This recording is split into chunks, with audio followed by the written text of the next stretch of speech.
Bouncer হোক, দুজনেই engineer, একজন কম্পিউটার ইঞ্জিনিয়ার, একজন অটোমোবাইল ইঞ্জিনিয়ার। ওই ইঞ্জিনিয়ারিং করে বেশ অনেক উপার্জন হতে পারতো, নিশ্চিত জীবন কাটাতেন। এই পাগলামিটা কবে শুরু করলেন বলুন তো? না, ইঞ্জিনিয়ারিং করে উপার্জন যেটা করা সেটা করেছেন। আচ্ছা। তারপর আমি রিটায়ারও করে ফেলেছিলাম। ও তো অনেক আগে রিটায়ার করেছিল। চাকরি বলতে যেটা বলা হয় সেটা আমি করেছি 8 মাস, আর পৃথ্বী করেছে 1 বছর 8 মাস নাকি 1 বছর 6-7 বছর। তো তারপর আমি পড়িয়েছি দীর্ঘদিন, আর ও গান বাজনা নিয়ে মেতেছিল। তো এসব করতে করতে 2018 সালে আমি পুরোপুরি সব কিছু ছেড়ে দিয়ে ভাবলাম যে এবার শুধু বেড়াবো, আর কিছু করব না, শুধু বেড়াবো। তারপর তখন আমাদের এই ইউটিউব আস্তে আস্তে উঠেছে, মানে ট্রাভেল ব্লগগুলো পপুলার হয়েছে, সেগুলো দেখতাম নিজের ভালো লাগার থেকেই এবং জানার জন্য। তখন দেখতে দেখতে মনে হলো যে আমি তো বেড়াবো, যদি আমি হাতে একটা ক্যামেরা নিয়ে এদের মতো একটু বলি টলি, তাহলে হয়তো আমার বেড়ানোর কিছু টাকা উঠে যাবে। এটা ছিল মূল উদ্দেশ্য আর কি। তো সেটা নিয়েই শুরু করা আর কি। একটা ক্যামেরা কিনে তারপর শুরু করে দিলাম। দেখলাম লোকে দেখছে। একদম সাধারণ মানের ক্যামেরা। হ্যাঁ, মানে একটা গোপ্রো বলে একটা ক্যামেরা হতো তখন, সেটা খুব একটা ভালো নয়, ওটাই কিনেছিলাম অল্প পয়সায়। সেটা দিয়ে কিনে তারপর সেটা দিয়ে শুরু করেছিলাম। সেটা তখনকার দিনে একটা মোটামুটি পপুলার ক্যামেরা ছিল আর কি। তো সেই বেড়ানোটা কেমন ছিল? মানে কি একা? না, প্রথম দিকে আমরা 2019 সালে পুরী গিয়েছিলাম, ফ্যামিলি একটা ট্রিপ ছিল। সেই সময় তো কোভিড চলছে। না, কোভিড তখনও শুরু হয়নি। 2019-এর সেপ্টেম্বরে অক্টোবর এরকম সময় পুরী গিয়েছিলাম। আচ্ছা, 20 আসবে আর কি কোভিড, মার্চে। তো তখন সেই পুরীর ভিডিওগুলো আমরা পোস্ট করি। তখন আমার ছাত্রছাত্রীদের গ্রুপগুলোতে পোস্ট করতাম, তো ওরা দেখতো, কিছু সাজেশন দিত। সেগুলো বেশি চলেনি, 500-700 করে ভিউ হয়েছিল, খুবই সাধারণ। তার আগে আমরা ফ্যামিলি সবাই মিলে একটা ট্রিপ করেছিলাম, সেটা আমার ফার্স্ট ভিডিও ছিল। কলকাতাতে একটা ডে আউট ইন কলকাতা, সেটা ভিডিও বানিয়েছিলাম, সেটাও চলেছিল। এখন যদিও তার ভিউ বোধহয় ওভার 2 lakhs, মানে ওটা ফার্স্ট ভিডিও ফ্যামিলি নিয়ে কলকাতায় একটা ডে আউট।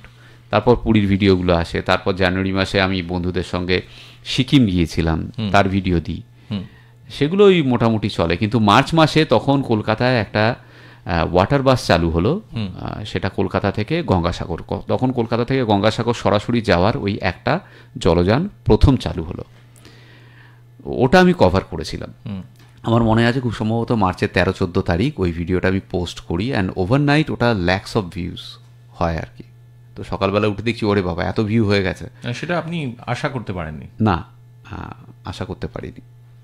তো মানে এত ভিউ আশা করি, আমি ভেবেছিলাম ভিডিওটা বেটার হয়েছে, কারণ একটা নতুন জিনিস, তো সেই নতুন জিনিস লোকে দেখবে এটাই আশা ছিল। কিন্তু যে পরিমাণে ভিউ হয়েছিল, ওভারনাইট বলতে 2-2.5 লাখ ভিউ হয়ে গিয়েছিল, সেটা অতটা এক্সপেক্ট করিনি। তারপরে বুঝলাম যে এবার চলবে। তখন আমার মাথায় এটা নিয়ে পড়াশুনো করতে করতে বুঝে গিয়েছিলাম যে এবার যেহেতু এটা ভাইরাল হলো, এরপর আমাকে ভিডিও দিতে হবে। আর আনফর্চুনেটলি তখনই কোভিড সেট ইন করছে আর কি, একদম সেই সময়তেই। তো বুঝলাম যে কোভিড আসছে, তো তড়িঘড়ি করে তখন বন্ধুরা যাচ্ছিল এখানে মুকুটমণিপুর, ওদের সঙ্গে চলে গেলাম। তো ওখান থেকে কিছু কন্টেন্ট নিয়ে এলাম। 23 তারিখে তো আমাদের পিএম সেই রিং বাজিয়ে দিলেন, ঘন্টা বাজিয়ে দিলেন, তারপর তো লকডাউন শুরু হয়ে গেল। তো তখন ওই যেগুলো আমার কাছে ছিল, পুরীর ভিডিও, তারপর এই মুকুটমণিপুরের ভিডিও, এগুলোই সব জোড়াতাপ্পি দিয়ে দিয়ে ঘরে বসে কাজের যে ব্যাপারটা চালু হয়ে গেল কোভিডের সময়, সেই সময়টাকে আপনি পুরোপুরি কাজে লাগালেন যে ভিডিওগুলো জমেছিল সেগুলোকে এক্সিকিউট করার জন্য। তারপর যখন শেষ হলো তখন ওকে নিয়ে পুরী গেলাম, সেটাও খুব সুপারহিট একটা ভিডিও হলো। প্রথম আমরা কোভিডের পরে দীঘা গিয়েছিলাম ফার্স্ট, আনলক হওয়ার পরে। তারপর পুরী গেলাম আনলক হওয়ার পরে, ও এলো। তখন থেকে আমি ওই পুরী সিরিজটা থেকে 2020 সালের 9 সেপ্টেম্বর ওর একটা অল্টো গাড়ি ছিল। আচ্ছা, তা আমরা দুজনেই ওই ড্রাইভ করেছিল, আমি পাশে, দুজনে পুরী। আমাদের প্রথম শিবাজির মাত্র কয়েক মাস পরে আপনিও জার্নি শুরু করে দিলেন একসঙ্গে ওর সঙ্গে। ওই তার পিছনেও একটা ওই ছোট গল্প আছে যে শিবাজি একা একা সে সময় ঘুরছিল। যারা ওর সঙ্গে এর আগে ঘুরেছে তারা কি এতটা টাইম দিতে পারতো না যদি শিবাজি যেরকম ভাবে ঘোরার প্ল্যান করে রেখেছিল। সেক্ষেত্রে আমি তখন গান বাজনা করতাম, আমিও বাংলাদেশে প্রোগ্রাম করে এসেছিলাম, তারপরে বিদেশে আরেকটা শো ছিল কানাডায়, করোনা চলে এলো, বন্ধ। তা আমারও প্রচুর সময় আর কি সেই সময়। তা ওর বউ বললো যে তুমি একা একা ঘোরো, পৃথিবীটাকে সঙ্গে নিয়ে কেন যাচ্ছ না আর কি।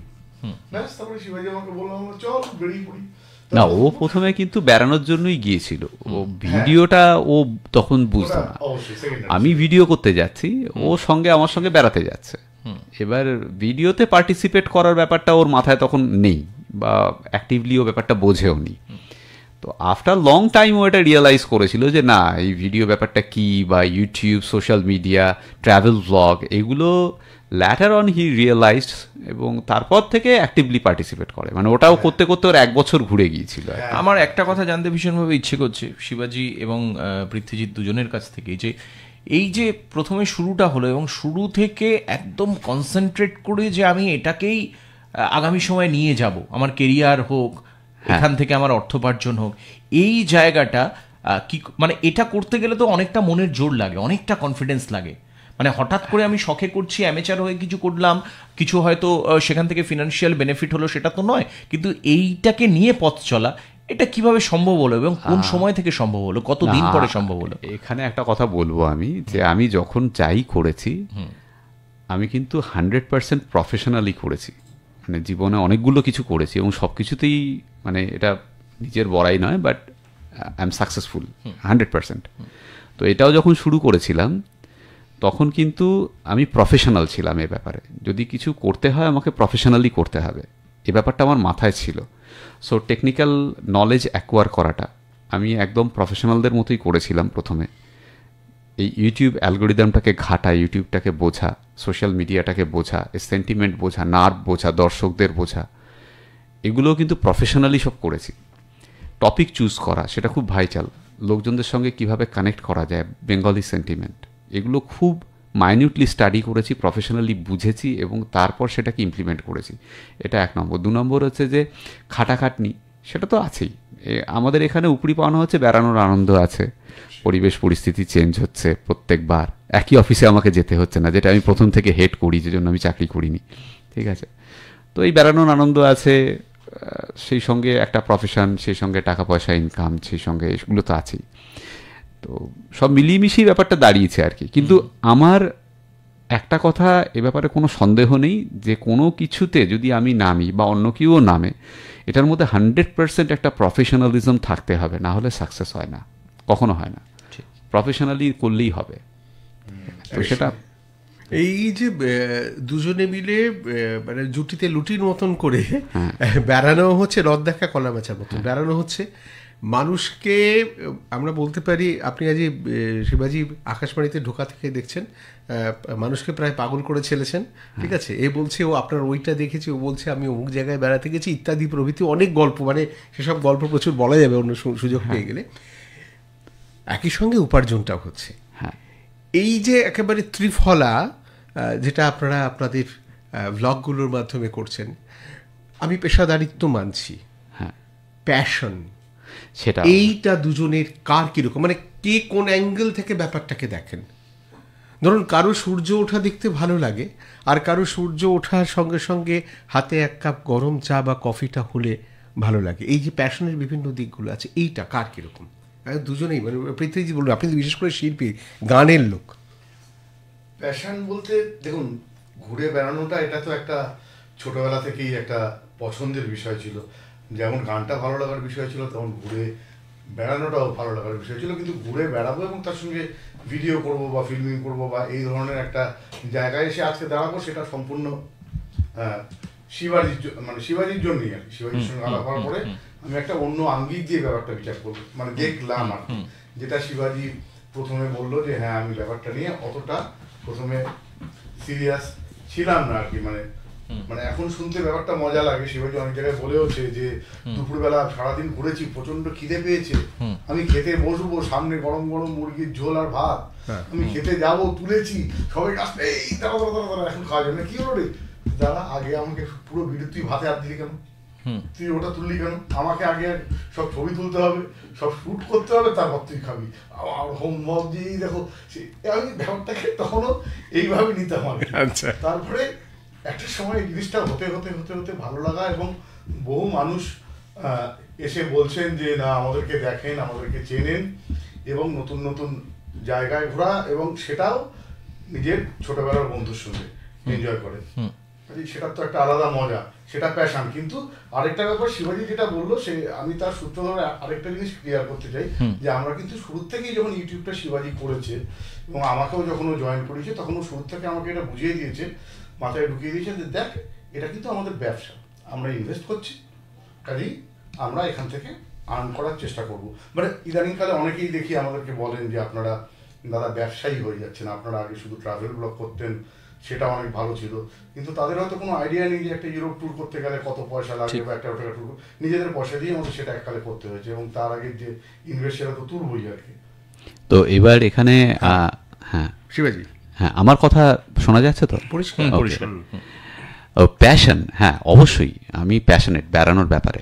ছোটবেলা থেকে বেড়ানোটা স্বপ্ন ছিল, যে একটা বয়সের পর থেকে আমি বেড়াবো, এটা ছোটবেলা থেকে এটা লালিত স্বপ্ন। তো প্যাশন, আবেগ সব কিছুই ছিল বেড়ানোর ব্যাপারে। এবং প্রথম যখন শুরু করেছিলাম তখন এটার মধ্যে দিয়ে রোজগারের একটা পথ হতে পারে, এটা আমার মাথায় ছিল। বেড়ানোর খানিকটা টাকা উঠে আসবে, এই ভাবেই আমি শুরু করেছিলাম, এটা ভেবেই। তো প্যাশন মিক্সড উইথ প্রফেশন সব কিছু একটা ডেডলি কম্বিনেশন আর কি, যেটা আপনি বললেন।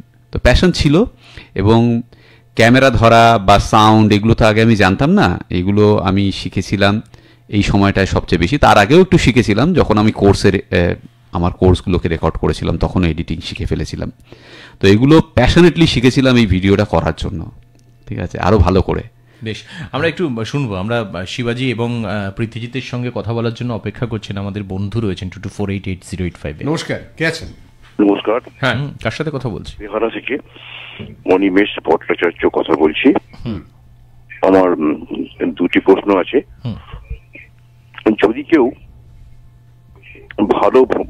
ভালো এবং বিজ্ঞান সম্মত ভ্রমণকারী হতে চায়, তাহলে প্রথম থেকে তার কোন দিকটার প্রতি গুরুত্ব দেওয়া উচিত? আর ভ্রমণকে পেশা হিসেবে যদি বেছে নেওয়া হয় এই বিশ্বায়নের যুগে এবং কৃত্রিম বুদ্ধিমত্তার যুগে, সেটা কতখানি সফল হবে জীবনে? নমস্কার। বেশ, নমস্কার, থ্যাংক ইউ। আমি নামটা অনিমেষ ভট্টাচার্য, বেহালা থেকে। ওকে, অনিমেষ বাবু, থ্যাংক ইউ সো মাচ, খুব সুন্দর প্রশ্ন। ভ্রমণ যদি করতে হয়, প্রথমেই একটা জিনিস আমরা মাথায় নিয়ে নেব, সেটা হচ্ছে যে দুটো হয়, একটা হচ্ছে ট্যুরিস্ট, একটা হচ্ছে ট্রাভেলার। আপনি কোন সেগমেন্টে ভ্রমণ করতে, মানে কিভাবে ভ্রমণ করতে চাইছেন, অ্যাজ এ ট্যুরিস্ট না অ্যাজ এ ট্রাভেলার। আমরা যেমনি নিজেদেরকে বলি ট্রাভেলার, তো দুটোর মধ্যে একটা বেসিক পার্থক্য আছে। যদি আপনি ট্যুরিস্ট হিসেবে ভ্রমণ করতে চান, তাহলে স্বাচ্ছন্দ্য, নিরাপত্তা, নিরাপদ জায়গা, আপনার বাজেট, এই সব কিছু মাথায় রেখে আপনাকে প্ল্যান করে এগোতে হবে। তাতে কিন্তু আপনি অনেক কিছু মিস করবেন। আপনি হয়তো দ্রষ্টব্য জায়গাগুলো দেখবেন, কিন্তু স্থানীয় মানুষদের জীবনযাত্রা, বাজার হাট, তারা কিভাবে জীবিকা নির্বাহ করে, দৈনন্দিন জীবনটা কি, একদম স্থানীয় জায়গাটাকে চেনা, একটা জায়গায় গিয়ে স্থানীয়ভাবে, সেটা কিন্তু করতে পারবেন না। সুতরাং যদি আপনাকে আসল ভ্রমণটা করতে হয়, যেটাকে আমি বলি অ্যাজ এ ট্রাভেলার ভ্রমণ করা, তাহলে কমফোর্ট জোনটাকে বাইরে ছুঁড়ে ফেলে দিয়ে আপনাকে ঝাঁপিয়ে ভ্রমণটা করতে হবে। সেখানে আপনি যদি সবসময় কমফোর্ট জোনের কথা ভাবেন, তাহলে কিন্তু হবে না। তো ভ্রমণকারী হিসেবে সবার প্রথমে এই কমফোর্টটাকে বিসর্জন দিয়ে তারপর এগুতে হবে, এটা হচ্ছে প্রথম ব্যাপার। একটু যদি টিপস দেন, মানে 1 2 3 4 করে, মানে এরকম হলে হবে না যে আমি 3 মাস আগে টিকিটটা পেলাম না, রিজার্ভেশনটা পেলাম না, আমি আর বেড়াতে যাব না, আমার বেড়াতে যাওয়া হলো, মানে যেভাবে হোক আমায় পৌঁছতে হবে। হ্যাঁ, আমি যাব, আমি থার্ড ক্লাসে যাব, আনরিজার্ভডে যাব, যেটা আমরা দেখিয়েছিলাম যে আমরা দার্জিলিং মেরে থার্ড ক্লাসে, কাঞ্চনগঞ্জ থার্ড। আমরা যদি ভাবি যে আমরা কালকে বেড়াতে যাব সকালবেলা, আই ডোন্ট কেয়ার কোথায় টিকিট আছে নেই, আমি যাব তো যাব। হ্যাঁ, বাস আছে, বাদুরঝোলা আছে, অনেক উপায় আছে। আমি ট্রেনের মেঝেতে বসেও চলে যেতে পারি, আমরা হিচ হাইক করে চলে গেছি। ঠিক আছে, তো আপনি, এটা হচ্ছে প্রথম কথা। দ্বিতীয় কথা যে আমার হোটেল লোকেশনে পেতে হবে, ভালো হোটেল হতে হবে, এসব কিছু হলে হবে না। সেগুলো আপনাকে কোনো কিছু, আমি তো বলবো কোনো কিছু বুকিং না করে, শুধু প্ল্যানটা করে নিন, জায়গাটাকে জানুন যে আমি কোথায় যাচ্ছি, তার ইতিহাস, ভূগোল, তার দিক দক্ষিণ, এটা জানাটা খুব প্রয়োজন। কিন্তু কোথায় থাকবো, কি খাবো, কিভাবে মানে প্ল্যান করব, এত কিছু ভাবার দরকার নেই। ইতিহাস ভূগোলটা অবশ্যই জানার দরকার জায়গাটা সম্পর্কে। একদম একদম। অনিমেষবাবু, দ্বিতীয় প্রশ্ন হচ্ছে, কেউ যদি আজকের সময় পেশা হিসেবে নিতে চায়, এআই যেভাবে, হ্যাঁ, আজকে অনেক সহজ ভ্রমণ একটা জায়গা সম্পর্কে জানা, এটা সূত্র ধরেই বলছি আগেরটার। আজকে যদি আমি যে কোনো এআইকে বলি আমাকে একটা 3 দিন 4 রাত 5 দিনের একটা দার্জিলিংয়ের ট্যুর প্ল্যান করে দিতে, এআই করে দেবে। আমি যদি বলি যে এআইকে আমাকে দার্জিলিংয়ে আমি কোন কোন জায়গা দেখব 3 দিনে, ও আমাকে একদম বলে দেবে এই জায়গাগুলো ইম্পর্ট্যান্ট। তো আজকের দিনে যদি পেশা হিসেবে নিতে হয়, এআই ইনএভিটেবল লাগবেই। আমি একটা জায়গায় যখন যাই, আগে পড়াশুনো করতে অনেক খুঁজে পেতে পড়াশুনো করতে হতো, এখন দরকার নেই, এআইকে জিজ্ঞেস করলেই একটা জায়গা সম্পর্কে বিস্তারিতভাবে আমাকে বলে দেয়। তো পেশা হিসেবে আমি যখন এটাকে নিচ্ছি অ্যাজ এ ট্রাভেল ব্লগার, আর আমি যদি ভ্রমণ কাহিনী লিখিও, কোনো ওয়েবসাইটে যদি ব্লগও লিখি, হোয়াট এভার ইট ইজ, আমার জানতে কিন্তু বেশিক্ষণ সময় লাগে না, বিশেষ করে জানার জন্য খুঁজতে হয় না। কারণ অন দ্য ফিঙ্গার টিপ আপনার হ্যান্ডেল ডিভাইসে আপনি একটা কোশ্চেন করলেই এআই আপনাকে সেই জায়গা সম্পর্কে, ধরুন আপনি একটা মূর্তির সামনে দাঁড়িয়ে আছেন, মূর্তিটা কি, কার, কেন, মূর্তিটার ছবি তুলে গুগলকে জিজ্ঞেস করলেই ও আপনাকে অ্যান্সার দিয়ে দেবে, ইনস্ট্যান্টলি আপনি জেনে যাচ্ছেন। আপনার গাইডের জন্য অপেক্ষা করতে হবে না, কানে কিছু শুনতে হবে না কিছু। সুতরাং আজকে পেশাদারিত্ব হিসেবে যদি আপনি নেন, পেশাদার হিসেবে যদি কাজ করেন, তথ্যগুলো অন্যের কাছে রিপ্রেজেন্ট করতে আপনার খুব একটা বেগ পেতে হবে না। ঠিক। ভিক্টর মিত্র আমাদের ফেসবুক পেজে এসে প্রশ্ন করেছেন, শিবাজিদা ভিডিও যখন দিয়েছিল প্রথমের আগে একটা পডকাস্টে বলেছে যে একটা হাঞ্চ ছিল যে ভিডিওটা ভাইরাল হবে, একদম শুরুতে ফার্স্ট ভিডিওতে এডিট করার সময় খরচা করে এফোর্ট দিয়ে করা, এটা কি করে আসে একটা মানুষের মধ্যে? এটা কিন্তু অসাধারণ একটা শেখার জিনিস, মানে প্রশ্ন এবং বিস্ময় দুটো রয়ে গেছে। হ্যাঁ, ওই যে এটার পেছনে না প্যাশন, আবেগ এগুলো থাকে। আমি যখন কোনো কাজের মধ্যে ঝাঁপাচ্ছি, তখন আমি একটা জিনিস জাজ করি যে আমি যে কাজটা করছি সেটা সম্পর্কে আমি কতটা ওয়াকিবহাল। আমার যদি মনে হয় I am fit for this, I will jump into that. এবার এই যে হাঞ্চটা ছিল না প্রথম ভিডিওটা, যখন ওই ভিডিওটা ভাইরাল হবে এটা আমি বুঝতে পেরেছিলাম, কিন্তু এতটা ভাইরাল হবে সেটাও মানে আনএক্সপেক্টেড ছিল। বুঝেছিলাম যে ওটা চলবে। তো কোনো কাজে ঝাঁপানোর আগে নিজেকে একটু জাজ করা উচিত। অন্যকে জাজ করাটা খুব বাজে কাজ, কিন্তু নিজেকে জাজ করাটা সবসময় ভালো, যে আমি কতটা পারি, আমি কতটা পারি না। তো এটা আমি বুঝেছিলাম যে না, এই কাজটা হবে, এটা আমার একটা ধারণা ছিল। এবং যখন বুঝেছিলাম হবে, তখন শিখতে শুরু করি। এই শেখাটা খুব জরুরি। ধাপে ধাপে এগিয়েছেন। একদম। আমি বুঝতে চেষ্টা করেছিলাম অ্যালগোরিদমটাকে, বুঝতে চেষ্টা করেছিলাম আমি কি কি জানি না, যেগুলো আমার জানতে হবে। তো এটা প্যাশন থেকেই আসে, আবেগ থেকেই আসে। আমরা ট্রাভেল ব্লগার পৃথ্বীজিৎ এবং শিবাজির সঙ্গে আমরা রয়েছি, সঞ্জয় এবং রণজয়, এবং আমাদের ফেসবুক পেজ 100.1 FM গোল্ড এবং আকাশবাণী কলকাতা, দুটো পেজেই কিন্তু আমরা লাইভ যাচ্ছি। আমাদের বন্ধুরা, আমাদের লিসনাররা সেখানে কমেন্টও করছেন, এবং সেখানে অনেকে বলছেন, শিবাজি বাবু আপনাকে চোখে দেখিনি, কবে দেখব? শুভঙ্কর সেন তিনি মেসেজ করেছেন এবং জানতে চেয়েছেন অনুষ্ঠান ভালো লাগছে বলেও কিন্তু অনেকে জানাচ্ছেন। এবং সেই সঙ্গে একই সাথে আমাদের এই দুটো জায়গায় ফেসবুক পেজ এফএম গোল্ডের 100.1 FM গোল্ড এবং আকাশবাণী কলকাতার ফেসবুক পেজ সহ আমাদের যে ফোন নাম্বার রয়েছে 22488085 বন্ধুরা আপনারা ফোন করুন, এবং সেই সঙ্গে আমাদের যে মেসেজ রয়েছে 9903059992 হোয়াটসঅ্যাপ করুন। লিসনাররা যারা রয়েছেন, যদি কোনো রকম কিছু জিজ্ঞাসা থাকে আর কি, টেকনিক্যালিও যদি কোনো জিজ্ঞাসা থাকে, কারণ আজকে যেভাবে সোশ্যাল নেটওয়ার্কিং সাইট এগোচ্ছে এবং সেটা আমাদের কাছে, আমাদের জীবনের কাছে ভীষণভাবে অপরিহার্য হয়ে পড়েছে, একদম এডুকেশন, পড়াশুনো থেকে শুরু করে রিসার্চ গবেষণা থেকে শুরু করে ট্রাভেল ব্লগ পর্যন্ত। তো সেই জায়গায় আপনাদের কোনো রকম কিউরিওসিটি থাকলে, কোনো রকম প্রশ্ন থাকলে সেটা কিন্তু অবশ্যই জানাতে পারেন হোয়াটসঅ্যাপ করে 9903059992। শিবশঙ্কর পারুই বলেছেন, প্রশ্নটা ধরে রাখবো আমরা, কিন্তু প্রশ্নটা নিয়ে রাখছি, তা হলো আপনার ইউরোপে বেড়ানোর ভিডিও কবে দেবেন? এটা আপনাদের নেক্সট রোববার থেকে আসবে বোধহয়, নেক্সট রোববার দুপুর 2টো আমরা চেষ্টা করছি। হ্যাঁ, আফগানিস্তানে আরও একটা ভিডিও হবে, তারপরে বোধহয় খুব সম্ভবত শনিবার বা রোববার থেকে। বেশ, বাংলাদেশ থেকে দেখছি শিবাজিদা ও পৃথ্বীজিতার জন্য অনেক শুভ কামনা রইল। সৈয়দ হোসেন তিনি মেসেজ করেছেন, পরবর্তী ডেস্টিনেশনগুলো কি কি সেটাও জানতে চেয়েছে কৌস্তব চক্রবর্তী। এবং দারুণ অনুষ্ঠান হচ্ছে জানিয়েছেন রিক চক্রবর্তী, সুমিতা রায়। আমরা যারা লিসনার তা যা কমেন্ট করছেন, যা জানাচ্ছেন সেটাও কিন্তু আমরা সঙ্গে সঙ্গে বলছি। ঘড়িতে সময় বলছি রাত 9:52 রাত 9:30 পর্যন্ত কিন্তু আমরা থাকছি আজকের এই যে আমাদের আজকে বিশেষ যে অনুষ্ঠান সঙ্গে স্পেশালিস্টে। ঘুরতে যাবেন, বেড়াতে যাবেন, আপনি কি বলবেন? ফোনে কে আছেন? নমস্কার। হ্যাঁ, ফোনে আমি নমিতা সরকার বিজয়পুর থেকে বলছি। হ্যাঁ বলুন। দারুণ মানুষ, শিবাজি প্রত্যেকটা দেখছি আমরা, খুব ভালো লাগে আমাদের। থ্যাংক ইউ নমস্কার নেবেন, আমাদেরকে নমস্কার যাবেন, আপনি নমস্কার নেবেন। আমাদের খুব ভালো লাগে, আমরা প্রত্যেকটা দেখি। আচ্ছা, বেশ। আপনার কোনো প্রশ্ন আছে? না, আমার কোনো প্রশ্ন নেই। ওকে, থ্যাংক ইউ। আমাদের অনুষ্ঠান শুনতে এবং দেখতে থাকুন। আমরা ফেসবুক লাইভে রয়েছে স্যামলটেনিয়াসলি 100.1 FM গোল্ড এবং আকাশবাণী কলকাতার দুটি পেজে, আর ওদিকে 100.1 FM গোল্ড রেডিওতে আপনারা শুনছেন। যারা রেডিওতে শুনছেন তাদেরকে টুক করে একটু বলে রেখে দিই, আপনারা জানেন যে 10টা থেকে 10টা 10 ওই সময় একটা নিউজ ব্রেক থাকে, সে সময় ওই 10টা মিনিট আপনারা রেডিওতে শুনতে পারবেন না, কিন্তু ফেসবুকে আমরা লাইভ থাকবো 10টা 10 থেকে। রেডিওতে আবার অ্যাজ ইউজুয়াল আপনারা জয়েন করে যেতে পারবেন। বাট ফোন খোলা, হোয়াটসঅ্যাপ খোলা, ফেসবুকে ইনবক্স করার জন্য প্রচুর জায়গা খালি, চলে আসুন। আমরা না এবার জায়গা থেকে জায়গায় ঘুরতে আরম্ভ করবো। বিভিন্ন জায়গা শুনে আপনি টুক করে দিয়ে দিলেন আফগানিস্তান, এটা আমাদের কাছে সাংঘাতিক ইন্টারেস্ট পয়েন্ট। কিন্তু তার আগে আমি একটা কথা একটু যেতে চাই। আপনি না এই যে শুরুতে বলে দিয়েছেন ট্রাভেলার হতে হবে।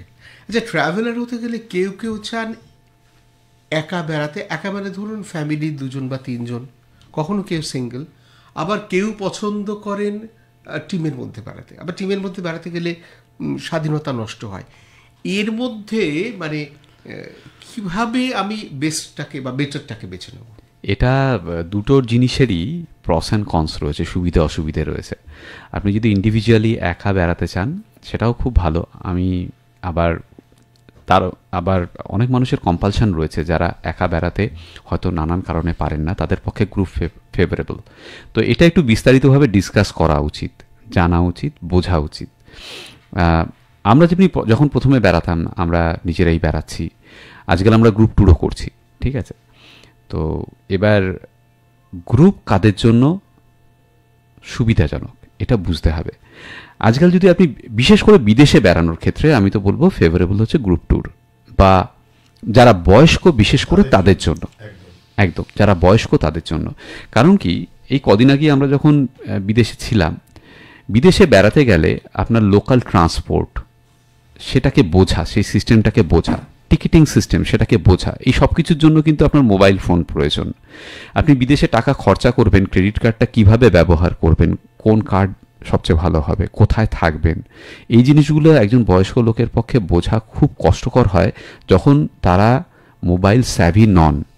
আমি এরকম দেখেছি যে মোবাইল অপারেট করাটা তাদের পক্ষে খুব কষ্টকর হয়ে যায়, এবং বিদেশে গিয়ে সেটা অপারেট করা আরও কষ্টকর হয়ে যায়। গুগল ম্যাপটাকে বোঝা, অনেক জায়গায় গুগল ম্যাপ চলে না, স্থানীয় অন্য ম্যাপ চলে। আমরা যখন কাজাকস্তান, উজবেকিস্তান গিয়েছি, সেখানে আবার গুগল ম্যাপ চলে না, সেখানে ভাষাটাও একটা সমস্যা হয়ে দাঁড়ায়। তো এই চ্যালেঞ্জেসগুলো কিন্তু বয়স্ক লোকেদের জন্য রয়েছে, যারা টেক স্যাভি নন তাদের কাছে এগুলো বিরাট বড় সমস্যা। আপনি রাস্তায় বেরিয়ে ভাষা বুঝতে পারছেন না, লেখা পড়তে পারছেন না, অথচ আপনি চাইছেন পাবলিক ট্রান্সপোর্ট ইউজ করবেন বিদেশে গিয়ে, কারণ আপনি বাজেটে যাচ্ছেন। আপনি গাড়ি ভাড়া করে বিদেশে ঘোরা মানে অনেক খরচা বেশিরভাগ জায়গাতেই। তো সেখানে কিন্তু এগুলো সমস্যা, সেখানে এগুলোকে ওভারকাম করতে গেলে সবচেয়ে অথচ আপনার ইচ্ছে হচ্ছে আপনি বিদেশ বেড়াবেন, তাহলে আপনি কি করবেন? আপনি একটা গ্রুপ ট্যুরে চলে যান। সেখানে একটা নিয়ম মতো গ্রুপ ট্যুর যারা নিয়ে যায় তাদের একটা প্ল্যান থাকে ট্যুর অপারেশনসের, সেই প্ল্যান অনুযায়ী আপনি হোটেল, গাড়ি এগুলো নিয়ে কোনো কিছু নিয়ে আপনাকে চিন্তা করতে হয় না। আপনাকে এয়ারপোর্টে নামিয়ে সেখান থেকে গাড়িতে তুলে আপনাকে দ্রষ্টব্য জায়গাগুলো ঘুরিয়ে আবার ব্যাক করে আপনাকে নিয়ে চলে আসছে আপনার বাড়িতে। তো একদম home point to home point একটা সার্ভিস তারা দিচ্ছেন। যারা বয়স্ক লোক, যারা চিন্তা করতে কম পারেন, যারা নির্ঝঞ্ঝাটে একটা জায়গা দেখতে চান, ট্যুরিস্ট হিসেবে, again I am using this word, tourist হিসেবে তাদের জন্য কিন্তু এটা সুবিধাজনক। অসুবিধাজনক অবশ্যই গ্রুপ ট্যুরে গেলে আপনার স্বাধীনতা থাকবে না। আপনি হয়তো একদিন সকালে খুব ক্লান্ত আছেন, আপনার ইচ্ছে করছে না যেতে, আপনাকে যেতে হবে যেহেতু গ্রুপের বাস বেরিয়ে যাচ্ছে। গ্রুপে যে পয়েন্টগুলো দেওয়া আছে সেগুলোই আপনাকে ঘুরতে হবে, তার বাইরে আপনি যেতে পারবেন না। আপনার হয়তো ইচ্ছে একটা অন্য জায়গা দেখার যেটা গ্রুপের প্ল্যানে নেই, সেটা হবে না। তো এই কনস্ট্রেন্টসগুলো রয়েছে, কিন্তু সুবিধাজনক। খাওয়া দাওয়াটা আপনি বেশিরভাগ ট্যুর অপারেটার্স যারা এখান থেকে গ্রুপ ট্যুরে নিয়ে যান তারা চেষ্টা করেন ভারতীয় খাবার দিতে। যারা বয়স্ক, খাওয়া দাওয়াটা কিন্তু আরেকটা কনস্ট্রেন্ট। আপনি যখন বিদেশে যাচ্ছেন তখন যদি আপনি একা যান, আপনি স্থানীয় খাবার খেতে হবে আপনাকে বেশিরভাগ সময়, কারণ ভারতীয় খাবার যদি আপনি স্যাভি হন সেটা পাবেন না। কিন্তু গ্রুপ ট্যুরে যারা নিয়ে যান তারা চেষ্টা করেন ভারতীয় খাবার প্রোভাইড করতে। তো এইগুলো সুবিধে, আবার অসুবিধে হচ্ছে আপনার স্বাধীনতা নেই। হ্যাঁ, এইটা তো আপনি যেটা বললেন, অবশ্যই যারা এজেড পার্সন তাদের ক্ষেত্রে গ্রুপ ট্যুরটা একদম মানে, এবং যারা নির্ঝঞ্ঝাটে আমি একটা জায়গা দেখতে চাই, আমি আজকে ইউরোপ দেখতে চাই, অতিরিক্ত কোনো রকম টেনশন ঝুঁকি রাখবো না। ইয়াং এজের জন্য যেটা আমরা শিবাজির এবার হচ্ছিল যে আমরা যদি মেট্রো করে যাচ্ছি একটা জায়গা থেকে একটা জায়গায় যদি নামছি, লিফট হয়তো খারাপ, তো সুটকেস আপনাকে হাতে নিয়ে নিজেকে ক্যারি করে নামতে, কোন পথ দিয়ে যাবেন, ওপরে উঠবেন, এটা খুঁজে বার করাটাও কিন্তু একটা আননোন জায়গায় ডিফিকাল্ট, যদি না আপনি চৌখস হন। আপনি এয়ারপোর্ট থেকে বেরিয়ে কোন বাসটা ধরবেন, কোন দিকে যাবেন, সেটা বুঝে নেওয়াটাও কিন্তু ডিফিকাল্ট। সেটা একটা ইয়াং টেকসাভি গাইয়ের পক্ষে খুব ইজি। শিবাজি, একটা কথা, প্রচুর ইয়াং জেনারেশন থাকে, তারা বেশ কিছুটা অ্যাডভেঞ্চার করতে চায়, এবং সেটা কতটা পকেট ফ্রেন্ডলি হয়ে তারা অন্য জায়গা থেকে ঘুরে আসতে পছন্দ করে। তারা, আমাদের প্রচুর লিসনার রয়েছে এরকম। তো সেই জায়গায় আমরা শুনলাম যে যারা বয়স্ক মানুষ, প্রবীণ মানুষ, তাদের ক্ষেত্রে সুবিধার কথা আপনারা বললেন। একদম ইয়াং জেনারেশনের জন্য, যারা কিছুটা অ্যাডভেঞ্চার প্রিয়, যারা কিছুটা পকেট ফ্রেন্ডলি অবস্থায় বিভিন্ন দেশ বিদেশ তারা ঘুরতে চায়, তাদের জন্য কি বার্তা থাকবে? অবশ্যই অবশ্যই, এটা আগেরটা সূত্র ধরেই একই কোশ্চেন মোটামুটিভাবে। তো যারা ইন্ডিপেন্ডেন্টলি বেড়াতে চান তাদের জন্য কিন্তু সব অপশান খোলা। প্রথম কথা, আপনাকে মোবাইলটা খুব ভালোভাবে ইউজ করতে জানতে হবে, এটা খুব জরুরি। যে দেশে আপনি যাচ্ছেন সেখানের যদি অন্য ভাষা হয় ইংরেজি ছাড়া, তাহলে আপনাকে ট্রান্সলেটার ইউজ করা জানতে হবে, 2 নম্বর। 3 নম্বর হচ্ছে, কম খরচে যদি বিদেশ বেড়াতে হয় তাহলে থাকার জন্য হস্টেলস রয়েছে, সেগুলোকে ইউজ করা যেতে পারে। এই যে গ্রুপ ট্যুরের মানে বয়স্ক যারা, তারা কি একা গিয়ে হস্টেলে থাকতে পারবেন? ধরুন একটা মিক্সড হস্টেল, ডরমিটারি, সেখানে 8টা বেড রয়েছে, বিভিন্ন দেশের পুরুষ এবং মহিলা সবাই মিক্সড ডর্ম, যেহেতু সবাই একসঙ্গে থাকে। আমি লন্ডনে গিয়ে যেভাবে থেকেছিলাম, সেখানে লন্ডনে ধরুন আমি 25 পাউন্ডে 1 রাত কাটাচ্ছি, যেখানে একটা রুম ভাড়া হচ্ছে 150 পাউন্ড কি 130 পাউন্ড, ডাবল বেডরুম, সেখানে আমি 25 পাউন্ডে কাটাচ্ছি। কিন্তু আমাকে কি করতে হচ্ছে, 6 জন অন্য পুরুষ মহিলার সঙ্গে একটা ঘর শেয়ার করতে হচ্ছে, কমন বাথরুম। এটা কি যারা গ্রুপ ট্যুরে গিয়ে অভ্যস্ত বা যারা সেফ ট্রাভেল করে অভ্যস্ত, তারা কি এই জিনিসটা অ্যাকসেপ্ট করতে পারবেন? এখানে কিন্তু একটা বিরাট বড় প্রশ্ন, যে একজন 62 বছর বয়সী মানুষ যিনি ট্রাভেল করে এসেছেন, তিনি তার স্ত্রীকে নিয়ে গিয়ে একটা ডর্মে এভাবে থাকতে পারবেন কি? কস্ট কার্টেল কিন্তু হবে না, ডর্মে থাকলেই কস্ট কার্টেল হবে। সুতরাং যারা ইয়াং তারা কিন্তু এইভাবে থাকতে পারেন। আপনি একটা সাইকেল হায়ার করে প্যারিসে ঘুরতে পারেন, আপনি একটা সাইকেল হায়ার করে আমস্টারডামে ঘুরতে পারেন, এটা কিন্তু খুব চিপ। আপনি একটা সাইকেল হায়ার করে ইভেন শ্রীলঙ্কা কলম্বোতেও ঘুরতে পারেন, থাইল্যান্ডেও ঘুরতে পারেন, এগুলো চিপ। তো এটা কিন্তু সবার পক্ষে সম্ভব নয়। তো যারা অ্যাডভেঞ্চার প্রিয় তারা হয়তো একটা হাইক করতে পারে, ছোট হাইকিং ট্রেল রয়েছে, সেটা করতে পারে। তারা হয়তো একটু ঠান্ডাতে কাতর হবে না, একটু কম দামি জায়গায় গিয়ে থাকতে পারে, বিভিন্ন দেশের লোকেদের সঙ্গে মিলেমিশে থাকতে পারে, বিভিন্ন খাবার খেতে পারে। এবার স্ট্রিট ফুড, আপনি অনেক জায়গায় গেলে পরেই সস্তার খাবার সেগুলো লোকাল খাবার আপনি খুঁজে নিতে পারেন। ক্যাফে রয়েছে বিভিন্ন রকমের, সে জায়গায় সস্তার খাবার রয়েছে, সেগুলো তারা খেতে পারে। এইভাবে আমরা কস্ট কার্টেল করতে পারি বিভিন্ন জায়গায় গিয়ে, যেগুলো আমরা করেও থাকি। কিন্তু বয়স্ক লোকেদের ক্ষেত্রে, যারা একটু কমফোর্ট জোনের থেকে বেড়াতে চান, তাদের ক্ষেত্রে এই জিনিসগুলো হয়তো সম্ভব নাও হতে পারে। প্রশ্ন করেছেন অরিন্দম দে ফেসবুকে, একজন নতুন ট্রাভেল ব্লগার ইউটিউব অ্যালগরিদমকে কিভাবে বুঝবে যাতে তাদের ভিডিওগুলো যথেষ্ট রিচ পায়, যদি একটু আলোকপাত করেন। ইউটিউবে ইনটিউশন খুব কাজ করে, আপনাকে ইনটিউটিভ হতে হবে। প্রথম কথা হচ্ছে, ইউটিউবে আসতে গেলে ইউটিউবের অনেকগুলো তো জনরা রয়েছে, তার মধ্যে আমরা যেটায় কাজ করি ট্রাভেল, এখানে সব জনরার মধ্যে একটা জিনিস কমন, সেটা হচ্ছে মানুষের সঙ্গে কানেক্ট করার ক্যাপাসিটি এবং স্টোরি টেলিংয়ের এবিলিটি। আপনি যে গল্পটা বলছেন মানুষদেরকে, সেটা মানুষেরা কত সুন্দরভাবে অ্যাকসেপ্ট করছেন, তাদের বোধগম্য হচ্ছে, তাদের কি এন্টারটেইনিং লাগছে? পৃথ্বীজিতের একটা কথা আছে, পৃথ্বীজিৎ বল, এই এন্টারটেইনমেন্ট আর শিক্ষা কতটা হার্ট টাচিং। মানে আজকাল মানুষ মানে এনলাইটেড হতে চায় না, মানে অনলি এন্টারটেইন হতে চায় না। মানে আজকাল এনলাইটমেন্টের কোনো মূল্য কমে যাচ্ছে আর কি দিন দিন, এটা আমরা ফিল করি। তো ইউটিউবে এটা খুব কাজ করে, আপনি এন্টারটেইনমেন্ট বেশি দিলে, গল্পটা এন্টারটেইনিং হলে, গল্পটার মধ্যে হাস্যরস থাকলে গল্পটা ভালো দাঁড়ায়, বুঝেছেন তো? তো এই গল্প বলার টেকনিকটা খুব ইম্পর্টেন্ট, মানুষের সঙ্গে কানেক্ট করার টেকনিকটা খুব ইম্পর্টেন্ট, সেটা প্রধান। যে কোনো জনরাতে আপনি কাজ করছেন, সেটা ট্রাভেল ব্লগিং হোক, ফুড ব্লগিং হোক, সেটা লাইফস্টাইল ব্লগিং হোক, সেটা অন্য আলাদা কোনো ফর্মুলা রয়েছে নাকি আস্তে আস্তে এক্সপেরিয়েন্স গ্যাদার করতে করতে? না, এটা যার আছে না তার আছে। এবার এটা আমি অনেক ভেবে দেখেছি, অনেকে হয়তো ভালো কথা বলেন বাস্তব জীবনে, কিন্তু অন দ্য ক্যামেরা এবং মাইকের সামনে সেই ভালো কথাটা মানুষের ভালো লাগছে কিনা, এটা কিন্তু এমন একটা জিনিস, এটা অনেকটা সুর থাকার মতো আর বেসুরও হওয়ার মতো। মানে এটা ডোন্ট টেক ইট আদারওয়াইজ। এটা মানে আমি দর্শকদেরও বলবো যে অনেকেই চান স্পিকিং, মানে গল্প বলাটা কেমন হচ্ছে, গল্প বলাটা কেমন হচ্ছে, মানুষ আপনাকে সার্বজনিকভাবে কেমনভাবে অ্যাকসেপ্ট করছেন। মানে আমি স্পিডের সামনে আসি বা না আসি সেটা ফ্যাক্টর নয়।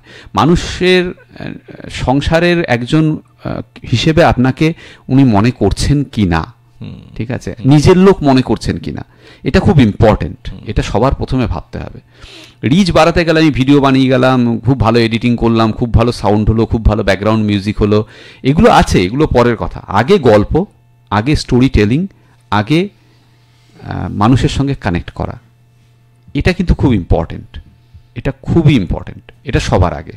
তারপর বাকি এগুলো তো আছেই, এগুলো থাকবেই। অঙ্কুর প্রশ্ন করেছেন ফেসবুকে, শিবাজীবাবু পৃথ্বীরাজবাবুর কাছে প্রশ্ন, আপনারা সৈয়দ মুস্তাফার লেখা দেশে বিদেশে প্রচুর রেফারেন্স দেন, আগামী দিনে আপনাদের কোনো বই লেখার কি ইচ্ছে আছে? হ্যাঁ, আমাদের কাছে না অনেকবার এই প্রস্তাব এসেছে। আমি গত 2 বছর ধরে বই লেখা কমপ্লিট করার চেষ্টা করছি। প্রচুর প্রকাশক আমাদের কাছে এসেছেন এই কথা নিয়ে, এই প্রপোজাল নিয়ে, আপনারা লিখুন, আমরা ছাপবো। কিন্তু সমস্যাটা হচ্ছে আমরা এত ঘুরে বেড়াচ্ছি যে শেষ পর্যন্ত আর বই লেখাটা সম্পূর্ণ করে উঠতে পারছি না। যখনই পারবো তখনই প্রকাশ করব, কিন্তু আমি চেষ্টায় আছি, আমরা আশাবাদী যে বইটা বেরোবে আলটিমেটলি। আচ্ছা, একজন জানতে চেয়েছেন যে আপনারা কাকে ফলো করেন, মানে ভিক্টর মিত্রা বলছে অনেক কিছু আপনাদের কাজ দেখেছে, মানে আপনারা কোথা থেকে ইন্সপায়ার্ড, কাকে ফলো করেন? আমি একটা সময়ে 17-18 সালে খুব ফলো করতাম বরুণ বাগিশ আর মুম্বাইকার নিখিল, এই দুজনকে সাংঘাতিকভাবে ফলো করতাম। মাউন্টেন ট্র্যাকার বলে একটা চ্যানেল ছিল, এখন বরুণ আর ভিডিও দেয় না, মুম্বাইকার নিখিল এখনও দেয়, কিন্তু এখন আর ফলো করি না। কিন্তু আগে তখন সেই সময় ফলো করতাম। বলতে পারেন প্রথম দিকের আমার ইউটিউবে আসার পেছনে ইন্সপিরেশন এই দুজন ছিল। বেশ, হ্যাঁ। পৃথ্বীজিতের? আমার ক্ষেত্রে শিবাজি। ও আচ্ছা, মানে সহজ উত্তর। ও বেসিক্যালি গান ছাড়া ইউটিউবে আর কিছু দেখতো না। দেখতাম আমি যেহেতু গানের সঙ্গে আমি কনসার্টগুলো দেখতে, শিক্ষাগুরু শিবাজি। হ্যাঁ, মানে ইউটিউবে যদি আমাকে কেউ বুঝিয়ে থাকে বা এনে থাকে, আজকে আমি যে এখানে বসে আছি সেটা তো বলতেই হবে। ও আমাকে হাত ধরে টেনে নিয়ে এসে বলা যায় যে ধাক্কা দিয়ে পুশ করা, ইনস্টাগ্রামে অ্যাকাউন্ট খোল, আরে পোস্ট দে, তোর কারো রিচ থাকবে না, কেন করছিস না, এই করে আর কি, মানে ওই আর কি গুতগুতি করে আজকে একটা জায়গায় এনে মোটামুটি বেশ। আমাদের যে চ্যানেল এক্সপ্লোরার শিবাজি, সে এক্সপ্লোরার শিবাজি পার্ট তো এবার শুরু করেছিলাম আমি। তো অনেকের একটা প্রশ্ন থাকে, এটা আমি শতপ্রণোদিত হয়ে প্রশ্নটার অ্যান্সার দিচ্ছি যে নামটা কেন এক্সপ্লোরার শিবাজি, এক্সপ্লোরার শিবাজি পৃথ্বীজিৎ নয় কেন? তার কারণটা হচ্ছে শুরু করেছিলাম এক্সপ্লোরার শিবাজি হিসেবে, ভাইরাল হয়েছে এক্সপ্লোরার শিবাজি হিসেবে। আচ্ছা, এবার গুগল সার্চ ইঞ্জিন চিনে ফেলেছে এক্সপ্লোরার শিবাজি হিসেবে।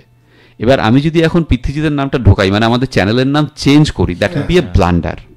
আমাদের সার্চ ইঞ্জিন তখন আমাদেরকে আর চিনবে না। তো এটা অনেকেই প্রশ্ন করেন আর কি, কেন পৃথ্বীজিতের নাম? টেকনিক্যাল ইস্যু, মানে টেকনিক্যাল ইস্যু, এটা চেঞ্জ করা যাবে না। এর ক্ষেত্রে এটা খুব সমস্যা হয়, যারা বোঝেন তারা বোঝেন। হ্যাঁ, আর এটা আমি পার্সোনালি অনেককে লিখেছি আর কি, যে আসলে আমরা সবাই এক্সপ্লোরার শিবাজি। এক্সপ্লোরার শিবাজি একটা নাম, একটা ব্র্যান্ডিং, আমরা যারা ঘুরতে ভালোবাসি, ধরে নিন না, তারা আমরা অনেস্টলি একটা কথা বলবো, পৃথ্বীজিৎ আর আমাদের শিবাজি, ভাবতে ভালো লাগছে দুজন বাঙালি ছেলে তারা জাস্ট ঘোরা বেড়ানো নিয়ে একটা ব্র্যান্ডিং তৈরি করেছে। I feel proud of you. Thank you so much. এবং এটা খুব ইম্পর্টেন্ট, যারা ভাবছেন আজকে ইউটিউব চ্যানেল করবেন তাদেরকে এখানে একটা বার্তা দিতে চাইবো যে YouTube is a complete business, social media it's a business complete, এবং এখানে ব্র্যান্ডটা খুব ইম্পর্টেন্ট। আপনি শুধু ইউটিউবে ভিডিও দিচ্ছেন, ইউটিউব চ্যানেল হিসেবে নাম করছেন, ডাজন্ট মেক এনি সেন্স। কারণ আজ থেকে 2 বছর 3 বছর পরে সম্পূর্ণ জিনিসটাই চেঞ্জ হয়ে যেতে পারে। ঠিক আছে, কিরকম মানে আমরা আজকে যেভাবে টেলিভিশনটা যেভাবে দেখতে অভ্যস্ত আমরা, তো সেই জায়গায় কি আগামী সময়ে আপনি কি মনে করছেন যে ঘরে ঘরে স্ক্রিনে, টেলিভিশন স্ক্রিনে সোশ্যাল নেটওয়ার্কিং সাইট সম্পূর্ণভাবে তাদের জায়গা দখল করবে? আমাদের তো মনে হয় তাই আর কি। As a social media influencer আমি তো দেখতে পাচ্ছি যে গোয়িং সেটাই জানতে চাইছি আপনাদের দৃষ্টিভঙ্গি। আমাদের দৃষ্টিভঙ্গিতে 100% সেটাই হবে আর কি। আপনি যদি দেখেন সমস্ত মিডিয়া হাউস তাদের এখন সোশ্যাল মিডিয়ার দিকে বেশি স্ট্রেস দিচ্ছে, যারা নিউজ ডিজিটালি যাচ্ছে, সবাই যাচ্ছে। এবং গোয়িং অ্যাহেড আরো অনেক কিছু চেঞ্জ হবে, ভার্চুয়াল ওয়ার্ল্ড ক্রিয়েট হবে। আমি আজকে যখন আপনি বসে ড্রয়িং রুমে বসে আমাদের ভিডিও দেখছেন, হয়তো in 3 years or 5 years of time from now আমরা হয়তো এরকম একটা সিস্টেম পাবো যেখানে আপনি একটা চশমা পরে নিলেন, আপনি একটা ভার্চুয়াল ওয়ার্ল্ডে ঢুকে গেলেন, দেখা গেল আপনি আমাদের সঙ্গে আজকে লাদাখে ভ্রমণ করছেন, আপনি আমার পাশেই রয়েছেন, আপনি লাদাখে ভার্চুয়ালি এক্সিস্ট করছেন আমাদের সঙ্গে। ঠিক আছে, এরকম দিন আসতে চলেছে। এবং ব্র্যান্ড যদি আপনি ক্রিয়েট করেন তাহলে ব্র্যান্ডটা কিন্তু ট্রানজিশনে সাস্টেইন করে যাবে। কিন্তু ব্র্যান্ড না করে যদি শুধু চ্যানেল করেন তাহলে কিন্তু ট্রানজিশন কিছু হলে টেকনোলজিক্যাল বা অন্য কিছু, তাহলে কিন্তু সাস্টেইন করবে না। এটা আমি বলতে চাই, যারা নতুন সোশ্যাল মিডিয়ায় ভিডিও বানিয়ে পপুলার হতে চাইছে তাদের বলবো যে ব্র্যান্ডের প্রতি যত্নবান হওয়া উচিত। আপনার নিজস্ব চ্যানেল বাঙালি ও কালচার সাবস্ক্রাইব করুন, লাইক, কমেন্ট, শেয়ার করুন, যে কোনো মতামত জানান আমাদেরকে বাঙালি ও কালচারে।